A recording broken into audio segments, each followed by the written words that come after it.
Doheny State Beach is located right in between Capistrano Beach and the harbor. If you're walking from the harbor, make your way to the breakwater, which is where I'm standing. You'll have amazing views of the entire beach and the entire southern coastline. Doheny State Beach is named after the man Edward Doheny, who donated lots of beachfront property in 1931. But it wasn't until 1963 that it was actually called Doheny State Beach, and making it the very first state beach in California history. Today, it is a surfing hotspot for many people, as well as having over 100 campsites and even a horseshoe throwing area, and overall, another great place to catch the sunset. Right at the main entrance to Doheny State Beach is the Visitor Center, which has a tide pool, a small aquarium, and a variety of exhibits with the wildlife, birds, and marine life all found locally within the area. Overall, it's a place you'll want to spend about 15 to 20 minutes to explore around. Before I get into further details of the beach, I invite you to listen to what both the mayor and Visit Dana Point have to say. Have a listen. Doheny State Beach is a fantastic destination for locals and for visitors. For our locals, it's really accessible by bike. We love going down there.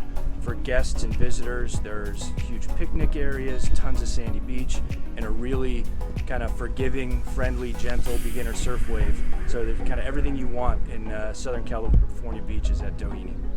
Hi, I'm Carrie. And I'm Rachel. And we are Visit Dana Point. One of the things that I love most about this beach right here where we are, Doheny Beach, is the fact that you can see surfers out here every single day, no matter what time of day it is. These waves are perfect for longboarding. They're nice long waves, and it's also a great place to learn to surf. So grab your board, paddle out. My favorite thing about Doheny State Beach is definitely Cafe del Sol. You can enjoy live music while having a nice cold beer while watching those surfers that Gary just talked about.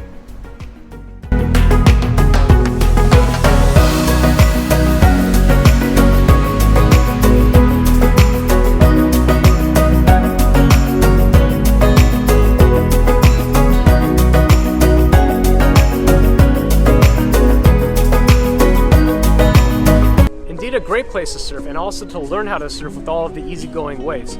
As for Cafe del Sol, they have amazing coffee. Get the California burrito with chipotle sauce, french fries, and carne asada. Right next door is the Wheelfront Rentals. Rent a bike. The bike trail is just around the corner at the start of the San Juan Creek Trail, located in the center of the beach. You can ride it all the way to San Juan Capistrano. If you do so, please keep a few things in mind. The Native Americans back in the day, known here as the Ashiman tribe, had villages all along the creek where parks and homes are today. If you go to the San Juan Capistrano mission, there are plenty of exhibits and a room full of information on how they lived. Also in 1818, pirates raided the mission. They were able to dock at the Dana Point Coves, led by a man named Hippolito Bouchard, and then they sailed up the San Juan Creek in longboats. Today, it's marked at historical landmark 189 alongside with Richard Henry Dana's visit in 1835. If you are in San Juan Capistrano, take a few hours to walk around. The mission is beautiful and there are so many restaurants and shopping nearby. Back to Doheny State Beach. One of the main entrances are the pedestrian footbridge that goes across the famous and historic Pacific Coast Highway. You can walk across and look out on both sides. Be sure to notice the public murals underneath. Two are of the city's reputation, featuring surfing and whale watching. The other two are of the city's history, with the Pilgrim ship, the ship that Richard Henry Dana sailed on in 1835, and the other one is of the city's trading system back in the 19th century. An attraction overall the city is very well proud of. Immediately inland from Doheny State Beach, we have a big, beautiful pedestrian footbridge, which is very much a gateway entrance archway to our town, very much a landmark. And on the inland side of Pacific Coast Highway at the footbridge is our new Waterman's Plaza. It's a statue park where we honor all of the icons of the surf industry and the watermen and waterwomen who define our culture and our history here in town. Really cool place to visit and learn a lot about the surf history here in Dana Point. The Waterman's Plaza is indeed a cool place to visit and learn about the surf culture. Each statue shows of what each person was well known for in the surfing culture, and a small information display is right next to them. The first statue you see when coming off the bridge is a statue of John Severson, a very well-known artist in the surfing culture. The statue next to him is of Phil Edwards, a legendary surfer who became the first surfer to be on the cover of a Sports Illustrated magazine. The statue next to him is of Hobie Alter. He changed the world forever by inventing modern-day surfboards in the late 1950s and is also the inventor of the Hobie Cat, a very popular sailing boat used today. The statue next to him is of Bruce Brown, a very popular filmmaker for the surfing culture, and also created the very famous movie The Endless Summer, which is located on the very end of the plaza and is also located with more surfing history of the city. Dana Point is also where Pacific Coast Highway starts, known by the locals as PCH. Today there is a PCH landmark that has both the city's history and information on PCH alone, also known as Highway 1, that takes you all the way up and down the coast of California.